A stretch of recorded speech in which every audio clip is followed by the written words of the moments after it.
Hola muchachos, espero se encuentren muy bien. Hoy vamos a ver un tema importante para el aprendizaje, para mejorar eh, la forma en que se adquiere el conocimiento y vamos a ver lo que son técnicas de estudio, las cuales son estrategias que permiten que una mejor recepción del conocimiento. Hay varias técnicas de estudio, dentro de ellas tenemos lo que es la lectura, una técnica de estudio. En la lectura tenemos la velocidad lectora, el subrayado, también tenemos la síntesis. eh, Dentro de la síntesis tenemos el resumen, esquema, cuadro comparativo, mapas mentales, mapas conceptuales, fichas de contenido, listas de conceptos, cuadros sinópticos. También hay otra técnica de estudio que se llama memorización y reglas mnemotécnicas. Tenemos lo que es métodos de historia del relato, métodos de las iniciales y hay otras más, pero como no vamos a profundizar en ella, la vamos a ver así por encimita porque vamos a ver solamente hoy dos. Entonces tenemos lo que también es el repaso, apuntes, exámenes y otras técnicas. Dentro de esas otras técnicas está la planificación de horario de estudio, motivación, concentración, relajación y mantener una higiene mental. Bueno, pero hoy no vamos a centrar lo que es la técnica de estudio de síntesis, lo que es un cuadro comparativo. ¿Y qué es un cuadro comparativo? El cuadro comparativo se estructura en columnas, permite organizar información, identificar las semejanzas y diferencias de dos o más objetos o eventos. Vamos a ver unas características de lo que son, lo que tiene un cuadro comparativo. Sus características está formado por un número determinado de columnas. Tener en cuenta esto, siempre va guiado por columnas, por eso dicen cuadro comparativo, donde cada columna nos sirve para hacer una comparación de los diferentes parámetros que hayamos escogido. Permite identificar los elementos que se desea comparar, saber si en qué se diferencian esos elementos. Nos permite identificar cuáles son los elementos que van a comparar. Permite escribir las características de cada objeto o evento. O sea que nos permite de una forma resumida saber qué son las cosas que están diferenciando esas características, esos elementos. Em, También hay unos pasos para desarrollar lo que lo que es el cuadro comparativo. El primer paso es identificar los elementos que se desea comparar. Una vez se tenga el tema en cuenta, hay que ver cuáles elementos son los que necesitamos comparar. No quiere decir que dentro de una lectura todo debe compararse. Hay unos aspectos que a uno le interesa más y quisiera uno saber en qué se diferencian en determinado tema. El segundo paso es señalar los parámetros a comparar. En qué época, el tiempo, en qué se diferencian en tiempo, en épocas, en edades, en formas, en interpretación, bueno, dependiendo del tema y de lo que usted quiera comparar. Identificar las características de cada objeto o evento. Construir afirmaciones sobre elementos comparados. O sea que hay que decir esto se diferencia en esto. O sea, hacer afirmaciones de lo que estamos comparando.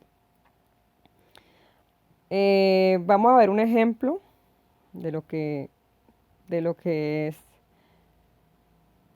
el cuadro comparativo. Tenemos lo que es aquí dos temas diferentes.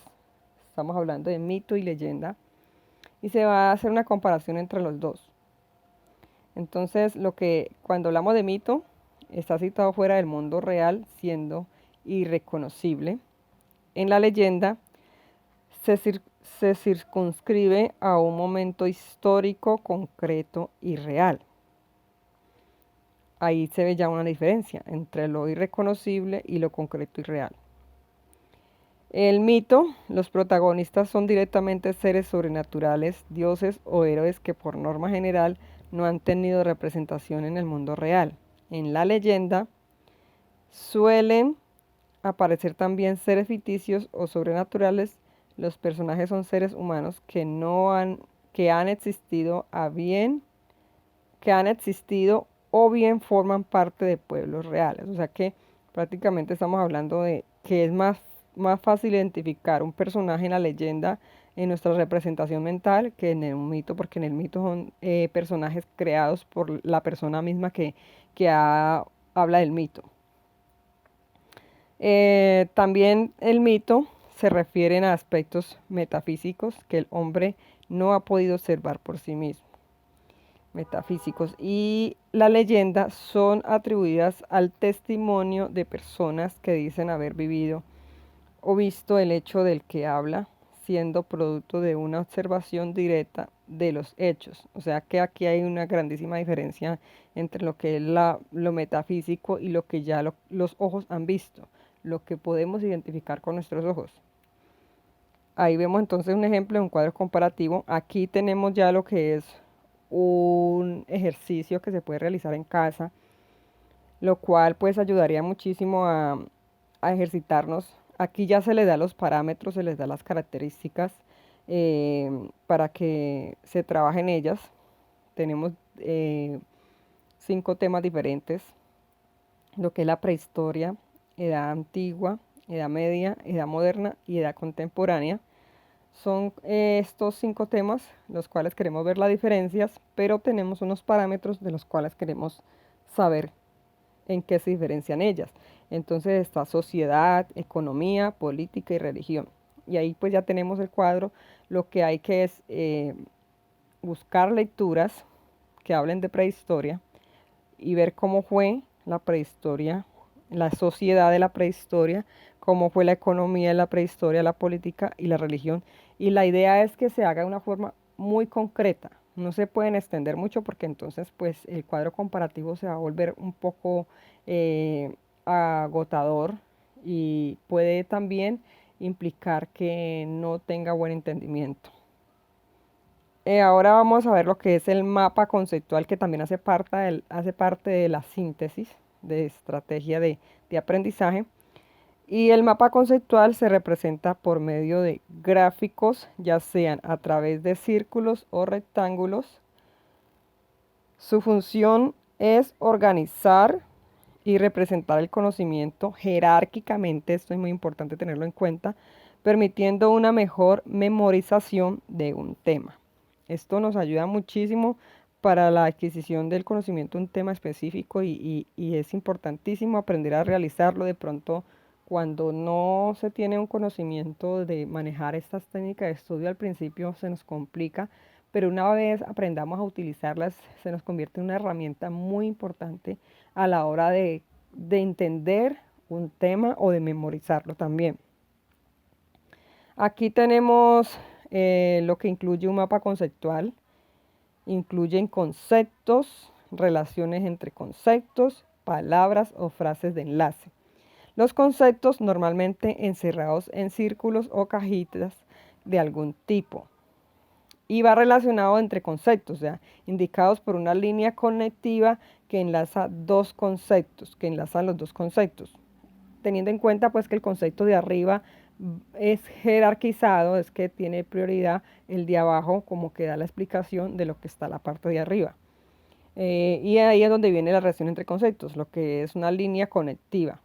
La línea, está la relación. La línea nos da la relación de lo que estamos pues queriendo explicar en la parte de ya abajo.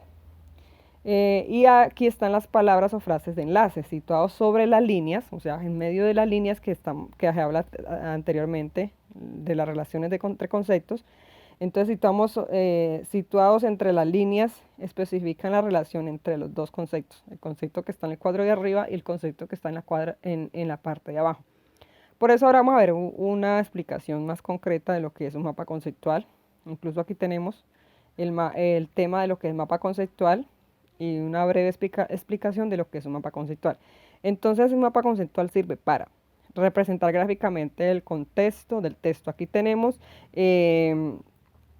lo que son las relaciones entre conceptos, que son esas lineecitas, las relaciones entre conceptos, y ahí ya tenemos también lo que es palabras de enlace, que la palabra de enlace sirve para, la rayita es la relación y sirve para son las palabras de enlace. Entonces sirven para representar gráficamente el contenido de un texto. Aquí vemos otra vez el enlace y vemos la palabra por medio de, y aquí ya tenemos el concepto, selección de conceptos, elementos de enlace. El mapa conceptual se caracteriza por su estructura y su representación. Su estructura debe ser jerárquica y su representación siempre dentro de figuras geométricas. Aquí damos una breve explicación de lo que es un mapa conceptual. Pues ahí incluso se da la fuente de donde se sacó este mapa conceptual. No lo hice yo, fue sacado de una página de internet, ahí está, educativacade.es.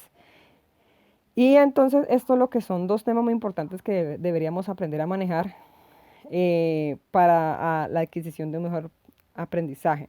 Ya aquí tenemos lo que es la bibliografía, para los que les interesa aprender un poquito más del tema, les quede claro las dos estrategias de aprendizaje y no se les olvide repasar y hacer el ejercicio que queda ahí. Espero todos pasen un buen día, muchos éxitos para todos.